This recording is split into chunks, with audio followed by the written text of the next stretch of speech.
Te cuento que un equipo de investigadores del Memorial University of Newfoundland, Canadá, sugirió en su estudio que los arándanos podían ayudar a tratar la enfermedad del Parkinson y otro tipo de trastornos neurodegenerativos como la enfermedad de Alzheimer.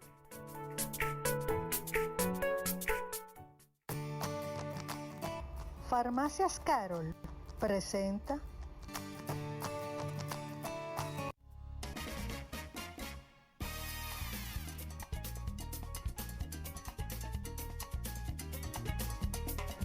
Feliz y agradecida de la vida de estar aquí con Ana Roselia Romero, quien es psicóloga clínica, especialista infanto-juvenil, y tiene, bueno, ella es parte de Hora de Té. Pero que La psicóloga de hora de té me van a poner a mí, la la psicóloga psicóloga de hora de té. de Hora de Té, así mismo, tú siempre Vamos con a tener que tener un segmento de tu hora con la psicóloga. así mismo, así mismo, y de alguna manera lo que no le tenemos es un nombre, pero tú vienes periódicamente, por lo menos 2 veces al mes, yo creo que estás aquí, por lo menos. Así que vamos Claro. a darle con eso. Ana Roselia, licenciada, dígame usted, cuando hay situaciones un poco tristes y cuando se nos va un familiar, muchas veces ese familiar tiene niños allegados, ya sea un abuelito, cuando se va un abuelito, una madre, un allegado, ¿cómo se maneja el duelo? ¿Cómo ellos viven el duelo? ¿Cómo puede manejarse esa situación tan calamitosa con esos chicos? Claro, tú sabes, Ana Mirta, que nosotros como seres humanos estamos constantemente en pérdidas. Uno hace un enfoque en la muerte, en algún pariente que falleció específicamente, pero constantemente el crecimiento viene por el duelo, porque por ejemplo, cuando el niño pierde algún juguete, cuando el niño ya deja el bobo o pasa de biberón a vaso, todas esas pequeñas superaciones son pequeñas etapas de duelo. Lo que pasa es que uno no lo ve así, porque uno entiende, se está desarrollando, pero nuestros hijos pasan por pequeños duelos y nosotros vamos evolucionando, pasando por pequeños duelos a lo largo de nuestro desarrollo. Pero si bien es verdad que uno de los que más afecta y de lo que más impacto trae en nuestros hijos es el duelo de la pérdida de una persona, de un familiar. Y nosotros tenemos que estar muy atentos a las señales que nos dan nuestros hijos cuando eso se está convirtiendo en un problema. Entonces, ¿cuáles son esas señales que uno debe de decir, bueno, a mi hijo le está afectando la pérdida y no está sabiendo manejar ese dolor y esa tristeza? Por ejemplo, cuando nuestros hijos tienen un cambio en su comportamiento abrupto, o sea, de ser un niño tranquilo, de ser un niño con buen manejo emocional, comienza a hacer rabietas, comienza con una actitud desafiante, y ese cambio es notorio. También con el colegio, cuando hay un cambio en el desempeño académico, que ya no hay interés, que se duerme en clase, que tú ves que ya no quiere hacer tarea, que el profesor te dice que incluso la concentración y la atención se ve afectada por esa tristeza que se siente y no se sabe manejar. Otra señal que podemos ver es con el tema de los alimentos, de la alimentación. Muchas veces cuando no sabemos manejar la tristeza, cuando nuestros hijos no saben manejar la tristeza, pues se puede ver que buscan consuelo en la comida y comienzan a comer muchas cosas para sentir que se llenan, para sentir que llenan ese vacío, como también perder el apetito completamente. O sea, si tenemos un niño que come mucho normalmente y de repente ya no quiere comer, pues eso es una señal. Pero si tenemos un niño que no come, que tiende a no tener ese apetito, y de repente tú ves que a cada rato está comiéndose una galletita que quiere comer esto, que tiene hambre, pues entonces ya eso es una señal. Eso va a depender de la personalidad del niño que tenemos. Otra señal que podemos ver es la tristeza profunda cuando vemos que tal vez se sumerjan se aíslen y no compartan, no hablen, lo veamos con un ánimo muy bajo. Esas son señales de que nuestros hijos están teniendo un mal manejo de emociones. Entonces, ya una vez tenemos esa señal de, ojo, hay una situación a la cual hay que prestarle atención, pues entonces tenemos que comenzar a tomar medidas. Porque hay veces que ese duelo y esa tristeza, esa depresión puede eh, desencadenar y generar hasta un suicidio, ¿verdad? Claro, ya eso cuando tú sabes, hay una depresión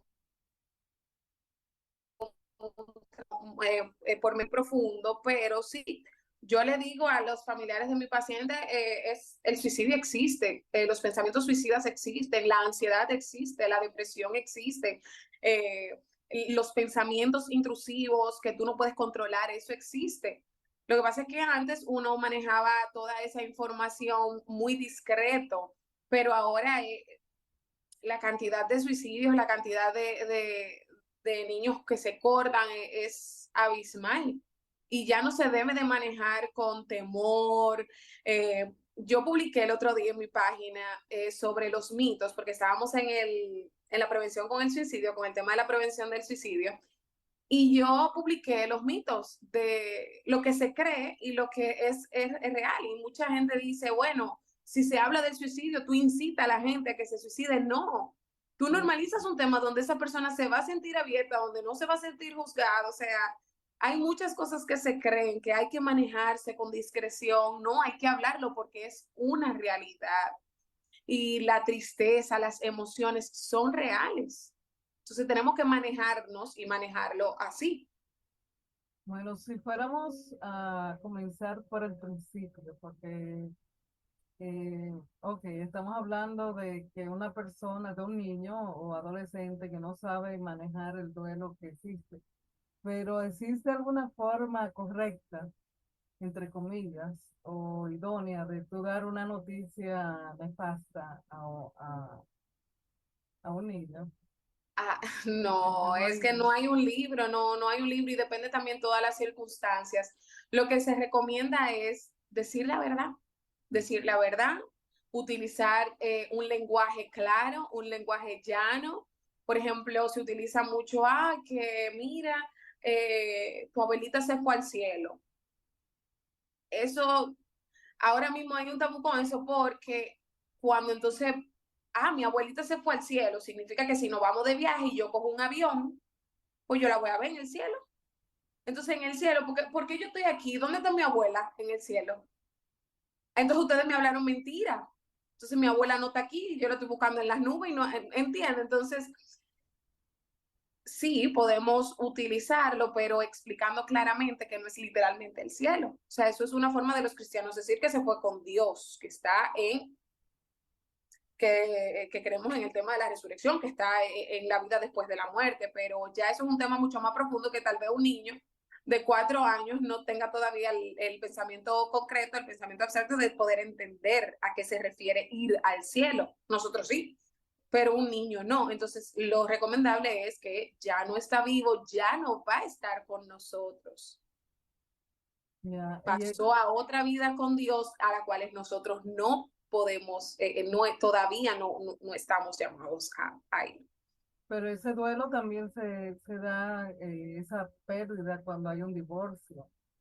El niño también se siente abandonado por la persona que se da. Hay veces que se va el papá, pero hay veces que es la mamá. que- Sí, que- por eso te digo que el desarrollo es en constante duelo que lo vivimos. Entonces, eh, le damos más importancia a la pérdida física, pero por ejemplo, yo hacía el énfasis, mencioné al principio el tema del biberón. Cuando ese niño llora por su biberón, que quiere su biberón, es un duelo que está haciendo a un objeto que tenía por mucho tiempo, que le genera placer, que le generó placer por mucho tiempo, su etapa oral, y se le quitó. Entonces, ok, ese niño te puede hacer rabietas, ese niño puede hacer una tristeza profunda, ese niño, pero uno no lo ve así.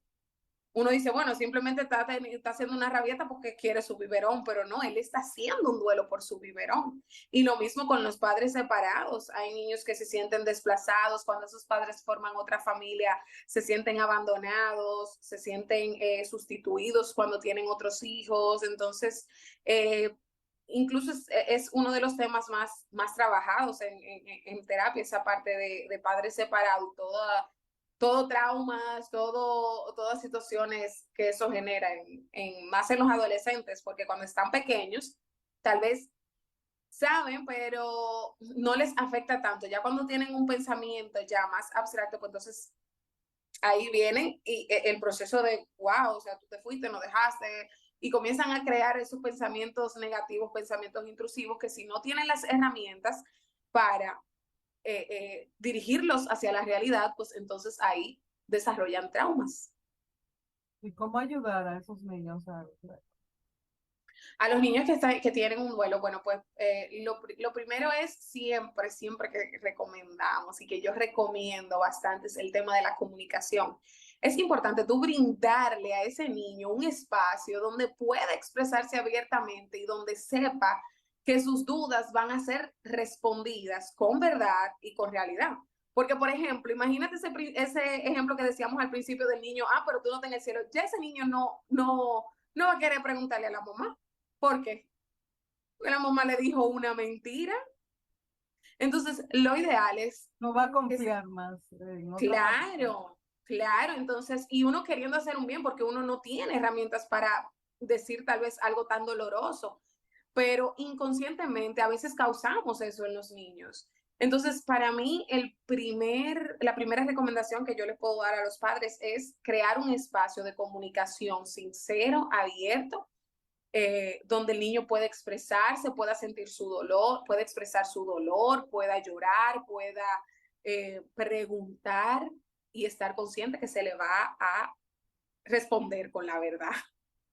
Ana Roselia, yo he visto mucho, he escuchado el no llores, no te sientas así.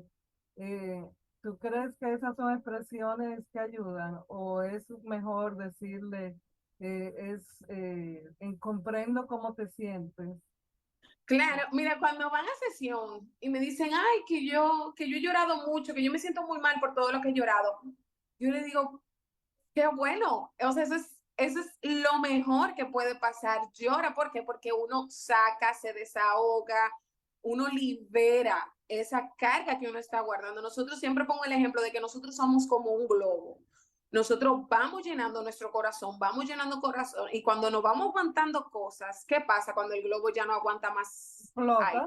Explota. Así somos con las emociones, cuando nos vamos llenando de incertidumbre, de, de enojo, de todas esas emociones negativas, nos vamos creciendo hasta que explotamos y explotamos de mala manera. Entonces, la idea no es tampoco eh, llorar descontroladamente, o sea, y comenzamos a llorar descontroladamente cuando explotamos, una forma de desahogo. Pero es mejor cuando tú vas canalizando todo eso de la manera correcta, ¿verdad? Tú te sientes triste, lloras, te desahogaste, sacaste todo lo que tenías dentro, pudiste expresarte, ya tu globo está más vacío. No es lo mismo que cuando tú explotas, que no hay control ahí emocional. Entonces, a mí sí me gusta que se brinde un espacio donde el niño pueda llorar. Eso no es nada, eso no hace al niño menos varón, no por eso el niño es una hembra. Al revés, se le está dando la herramienta para que él pueda desahogarse y después, ok, ya ahora calmado, ¿cuáles son las soluciones? ¿Qué podemos hacer? ¿Cómo podemos sentirnos mejor? ¿Cómo podemos superar esto? Ok, entonces después de la lluvia viene la calma, ¿qué dice, verdad? Entonces, ya después de que el niño está desahogado, tú puedes trabajar con ese niño de una manera más completa, más tranquila, con menos carga. Y eso edifica más a ese niño y a esa niña. Eh, Ana Rosalia, ¿hay alguna diferencia cuando una persona se va de una manera abrupta a cuando está pasando por una enfermedad Y Cuando muere, o cuando muere sea, por enfermedad y cuando muere. sí, o sea, cuando se avecina una situación, ¿es bueno esperar que ocurra o ir preparando al niño para ese evento? Cuando hay una enfermedad es bueno prepararlo. Igual el duelo, eso no garantiza que el duelo vaya a ser mayor o menor, eso no lo garantiza, pero sí se puede llevar al niño al y adolescente que estén en una realidad. Por ejemplo, cuando tú le ocultas que hay una enfermedad, un cáncer de por medio y fallece, es mucho más difícil y tú tienes que decirle, a ver, tú le vas a decir, sí, estaba enfermo, ¿cómo estaba enfermo? Y no, o sea, ¿por qué nadie me dijo? ¿Entiendes? Entonces ahí vuelvo al tema de la comunicación. Y es que la relación con nuestros hijos en todos los ámbitos de nuestras vidas está basado en esa comunicación que nosotros fomentemos con ellos. O sea, si tú eres un padre que por cuidarlo, porque yo no creería que ningún padre tendría malas intenciones, pero por cuidarlo, por protegerlo del dolor, inconscientemente tal vez lo que estés generando es que después venga un problema mayor. Porque después tú vas, bueno, después podemos decir, ah, mira, se fue sin pedir permiso, se escapó en la universidad. ¿Por qué? Porque no hay un espacio de comunicación abierta. Ay, pero yo me llevo muy bien con él ahora adolescente, sí, pero algo hiciste o algo dijiste cuando era niño que rompió esa comunicación, esa confianza. Porque un adolescente que se escapa de su casa es porque no se le da, no es porque quiere, porque los papás son perfectos, porque los papás son lo mejor, no, ahí hay algo detrás. Entonces, muchas veces como padre entendemos que en el momento, ¿verdad? En el momento en el que tomamos la decisión es por su bien y es para cuidarlo, pero al final, más adelante se ven esas secuelas de esa acción que tuvimos en ese momento. ¿Hay alguna forma de restablecer ese puente roto? Siempre, siempre, pero ya tú sabes, hay que hacer un trabajo con ese adolescente y con ese adulto de sanación, de cómo volver a ganar confianza. Cuando tú tienes un adolescente con un carácter firme, con un carácter duro, es difícil convencerlo de que puede reestructurarse una relación realmente. Pero sí se puede, claro que sí lo pueden, se puede lograr, pero cuando están más grandes es mucho más difícil. Cuando son pequeños los niños son muy manejables en ese sentido de la confianza y obviamente no tienen más nadie que sus padres y por eso es que dicen que el amor de un niño es incondicional. Si tú te fijas a un niño, tú le puedes llamar la atención hoy y echarle un boche, decirle de todo, como dicen esos lindos padres, que a veces se llenan la boca de muchísimas cosas.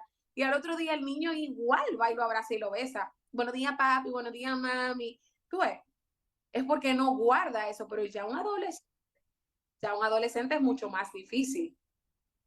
Bueno, es difícil. Bueno, para concluir, yo quisiera que tú nos dijeras cuándo ir a un profesional y nos dé tus coordenadas de paso para Sí, que bueno, sea tú, como porque les decía, el duelo da señales, debemos estar atentos a esas señales. Es muy posible que muchas veces veamos algún tipo de negación, de ira, de situaciones emocionales, son completamente normales. Pero cuando eso persiste en el tiempo y cuando eso no es manejable y está afectando a la salud de nuestros niños, pues entonces debemos de acudir a un especialista en la materia, en el duelo infantil. Entonces, nada, mis coordenadas en Los Prados, Medic Alta RD, 809-548-3150 para servirles. ay, gracias por estar con nosotros, por tu tiempo, por dar de tu saber a todo el público de Hora de Té, que yo sé que se nutre de eso que tienes, de tanto de lo que tienes para dar. Así que gracias por estar con nosotros. Y ustedes, mis amigos de Hora de Té, manténganse ahí, que hay más por aquí. Farmacias Carol presentó.